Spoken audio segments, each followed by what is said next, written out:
जय माता दी मित्रों। महाशिवरात्रि आखिरकार कब है, बड़ी कंफ्यूजन है। कहीं लिखा है 15 फरवरी की, कहीं लिखा है 16 फरवरी की। पंचांग के अनुसार आपसे डिटेल में चर्चा करेंगे। आपको मैं बताऊंगा कि महाशिवरात्रि कब है। कब महाशिवरात्रि में शिव जी की पूजा का शुभ मुहूर्त क्या है और चारों पहर की पूजा किस प्रकार करनी चाहिए, किन किन को चारों पहर की पूजा करनी चाहिए, किस उद्देश्य से किस पहर में आप पूजा कर सकते हैं, इसके बारे में डिटेल में आपको बताएंगे। किताबों में कहीं नहीं लिखा है, मैं आपको बताऊंगा। साथ ही साथ सरल पूजा विधि क्या है और महाशिवरात्रि में आप और हम भगवान भोलेनाथ की पूजा तो करते हैं, लेकिन 3 चीज़ें ऐसी है जो भूल के भी आपको भोलेनाथ को नहीं चढ़ानी है, गलती नहीं करनी, नहीं तो पूजा खंडित हो जाएगी।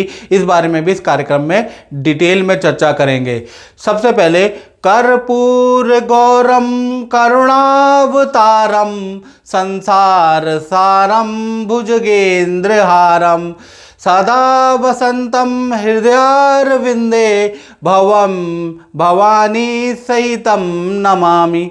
यानी कि जिस भगवान का स्वरूप कपूर की तरह सफ़ेद है, जो बिल्कुल कपूर की तरह जिसकी लालिमा चमकती है और जो संसार का सार है, कहा जाता है मित्रों, खाक का पुतला बनाया खाक की तस्वीर है, खाक में मिट जाएगा खाक दामन गिर है। यानी कि मृत्यु के देवता हैं जो जिनके कंठ में सांप लटकते हैं, जो नीलकंठ है, यानी कि जो संसार को बचाने के लिए, संसार की चिंता उनके हृदय में रहती है, उनको बचाने के लिए जो नीलकंठ हुए और कहीं ना कहीं जिनको कहते हैं ना भवानी पति, यानी कि जो पार्वती और शिव दोनों में डूबे रहते हैं, एक दूसरे में डूबे रहते हैं, ऐसे भगवान शिव को मेरा और आपका नमन।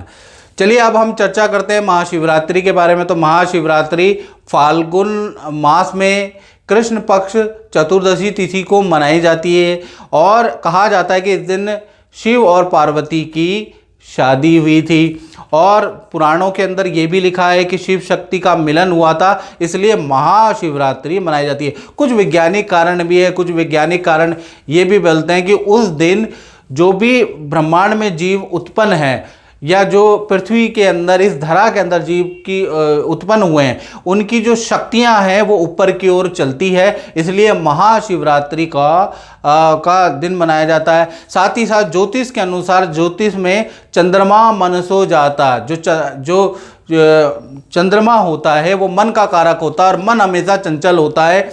आपने देखा ही होगा कि मन हमेशा चंचल होता है और चंद्रमा को किसने धारण किया है? भगवान भोलेनाथ ने। तो उस दिन भोलेनाथ की पूजा करने से चंद्रमा में नियंत्रण आता है, मन में नियंत्रण आता है, इसलिए भोलेनाथ की पूजा की जाती है, इसलिए इसे महाशिवरात्रि कहा जाता है। साल 2026 में कुछ कन्फ्यूजन है, कुछ पोर्टल में 15 फरवरी को लिखा है, कुछ पोर्टल में 16 फरवरी को लिखा है। हर साल हर बार ये कन्फ्यूजन आ जाती है, आप चिंता ना करें, इसमें हम आपको बताएंगे। देखिएगा, सबसे पहले हमें देखना होगा चतुर्दशी तिथि जिस दिन महाशिवरात्रि मनाई जाती है वो कब है। तो चतुर्दशी तिथि की शुरुआत होती है 15 फरवरी 2026 में शाम को 5:04 पे और चतुर्दशी तिथि समाप्त जो होती है वो 16 फरवरी शाम को 5:34 में, क्योंकि ये चतुर्दशी तिथि को मनाई जाती है। तो और ये इसमें उदया व्यापनी वाला जो मत है वो नहीं लगेगा, क्योंकि सूर्योदय का त्यौहार नहीं है।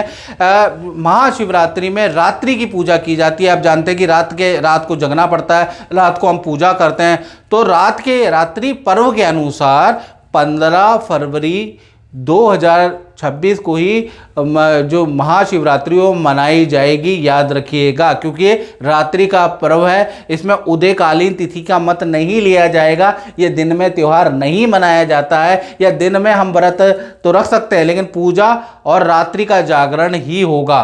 तो उसके लिए 15 तारीख ही बेस्ट है।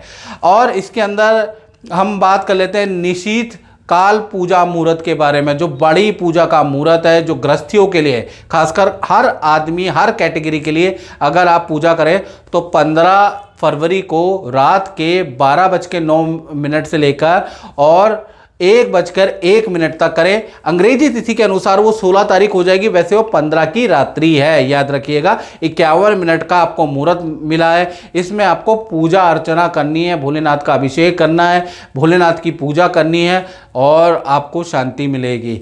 और साथ ही साथ व्रत का पालन कब होगा, यानी व्रत आप कब तोड़ेंगे, तो आपको 16 फरवरी को पूरी रात्रि भर आपको व्रत रखना है और 16 फरवरी को प्रातः 7 बजे से लेकर शाम को 3:34 तक अपनी सामर्थ्य अनुसार आप व्रत का पालन कर सकते हैं। जो लोग बीपी के मरीज है, शुगर के मरीज है, ज़्यादा लंबे समय तक व्रत नहीं रख सकते, तो वो 7 बजे के बाद कभी भी तोड़ सकते हैं। और जो रख सकते हैं तो वो शाम को 3:34 तक रखें। और आपकी आभा मंडल, आपकी ओरा चेतना के अंदर बड़ा आपको आनंद महसूस होगा, बड़ा बदलाव नजर आएगा। महाशिवरात्रि में 2 दिन व्रत रखा जाता है, आप रख के देखिएगा। चलिए अब बात कर लेते हैं चारों प्रहर की पूजा। आपने बड़ा सुना होगा कि चारों प्रहर की पूजा होती है, लेकिन ये किस लिए होती है, कौन इसको कर सकता है, इसके बारे में चर्चा कर लेते हैं। प्रथम जो प्रहर शुरू होगा वो होगा 15 फरवरी को शाम को 6:11 से रात के 9:23 तक पहले प्रहर की पूजा करनी है। अगर आपको स्वास्थ्य में वृद्धि चाहिए, स्वास्थ्य संबंधी परेशानी है, धन सेव नहीं हो पा रहा, धन बचत नहीं हो पा रहा, कर्जे में हो, तो पहले प्रहर की पूजा आपके लिए बहुत अच्छी है। अगर आप करेंगे तो अति उत्तम होगा। क्या पूजा करनी है वो मैं अंत में ही बताऊंगा। पूजा एक जैसी है लेकिन प्रहर और मुहूर्त अलग है। इसी प्रकार से द्वितीय अगर देखा जाए तो द्वितीय प्रहर जो शुरू होगा वो 15 फरवरी की रात को 9:23 से शुरू होगा और फिर उसके बाद रात को 12:35 तक दूसरा प्रहर शुरू हो जाएगा। इसमें आपको द्वितीय प्रहर की पूजा करनी है। और जिनको संतान से संबंधित कोई चिंता है, संतान हो नहीं रही है, परिवार से संबंधित प्रॉपर्टी खरीदना चाहते हैं, परिवार में कुछ क्लेश हो रहा है या शिक्षा में कोई दिक्कत है, तो द्वितीय प्रहर की पूजा आप लोगों के लिए सर्वश्रेष्ठ है। तृतीय प्रहर की पूजा के बारे में बात करें तो करियर और शादी में कुछ रुकावटें हैं, करियर में अच्छी ग्रोथ नहीं हो रही, तो 16 फरवरी को रात के 12:35 से लेकर 3:47 तक आप तृतीय प्रहर की पूजा करिएगा। और चौथे प्रहर के बारे में अगर हम बात कर लेते हैं तो चौथे प्रहर की पूजा, जैसे विदेश यात्रा में कोई दिक्कत है, मनचाहा ट्रांसफ़र आपको नहीं हो पा रहा है, व्यापार में बढ़ोतरी आपको नहीं हो पा रही है, कोई चीज़ आपकी बिक नहीं रही है, तो कुल मिला के या व्यापार में बढ़ोतरी हेतु चौथे प्रहर की पूजा करनी है, जो कि आपको 16 फरवरी यानी कि 16 फरवरी की सुबह करनी है 3:47 से लेकर और 6:59 तक यानी 7 बजे तक आपको चौथे प्रहर की पूजा करनी है। चौथे प्रहर की पूजा होती है जो आपको मैंने बता दिया। अब ये प्रहर की पूजा क्यों, देखो मित्रों, आप माने ना माने समय का बहुत बड़ा इम्पोर्टेंट होता है जीवन के अंदर। कोई व्यक्ति गरीब के घर में पैदा होता है, कोई अंबानी के घर में पैदा होता है, एक समय पे पैदा होता है, आपने देखा ही है। तो समय समय की बात है, ग्रह नक्षत्र की बात है, तो स्थितियाँ होती है। मेहनत ये भी करता है, मेहनत वो भी करता है, कुछ राज भोगता है, कुछ नहीं भोगता। तो ये समय समय की बात है, यानी आपको समय पे महत्व रखना है। आप लोहे को भी अगर बाहर रख देंगे तो वो भी, उसमें भी जंग लग जाएगा, घर में रखो तो सालों साल चलेगा। तो कुल मिला के देखा जाए, समय, मुहूर्त, देश काल, परिस्थिति का बहुत बड़ा रोल होता है जीवन में सफलता के लिए। और ज़्यादा मित्रों आपको जानना अपने बारे में, तो आप मुझे 7210124289 पे आप मुझे कुंडली दिखा सकते हैं, date of birth, time of birth, place of birth. भाई हम पुराने पंडित हैं तो हमारे पास कोई एआई नहीं होता है, ठीक है ना। हम और हमारी टीम पंडित जी हैं, सारे आचार्य हैं, वही आपकी कुंडली देखेंगे, वही आपको मंत्र उच्चार देंगे, वही आपको उपाय देंगे। भाई हम पुराने ज़माने के हैं, हमारे पास एआई वाली फैसिलिटी नहीं है, कॉल सेंटर नहीं है, थोड़ा वेट भी आपको करना पड़ेगा। परंपरागत तरीके से आपकी कुंडली देखी जाएगी, आपको बताया जाएगा। नई चीज़ें नहीं है, 500-300 रुपये तो 100 रुपये में जो एआई बता देता है, तो वो चीज़ें हमारे पास नहीं है, याद रखिएगा। यहाँ परंपरागत ज्योतिष होती है। चलिए अब हम आगे बढ़ जाते हैं कि चौथे पहर की पूजा मैंने आपको बता दी।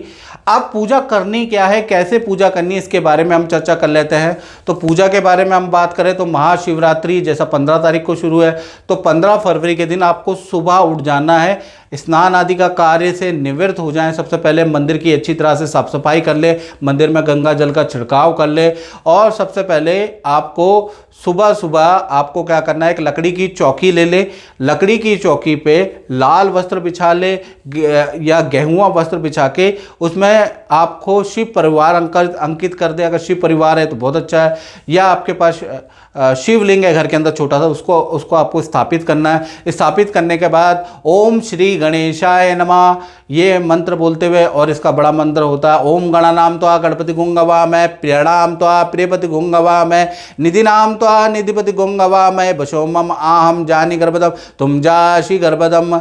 यानी कि गणेश जी का कोई भी मंत्र बोलते हुए ओम श्री गणेशाय नमः, ओम श्री गणेशाय नमः, ओम श्री गणेशाय नमः 11 बार बोल के दीपक और धूप जरूर आपको जलानी है। उसके बाद हाथ में कुछ आपको दक्षिणा रख लीजिएगा, जौ तिल राइट हैंड के अंदर 11 रुपये दक्षिणा रख के, और प्रार्थना कीजिएगा कि मैं परिवार के साथ में या मैं खुद ये महाशिवरात्रि का व्रत करने जा रहा हूँ, इसको स्वीकार करें, इसमें कोई विघ्न बाधा ना हो।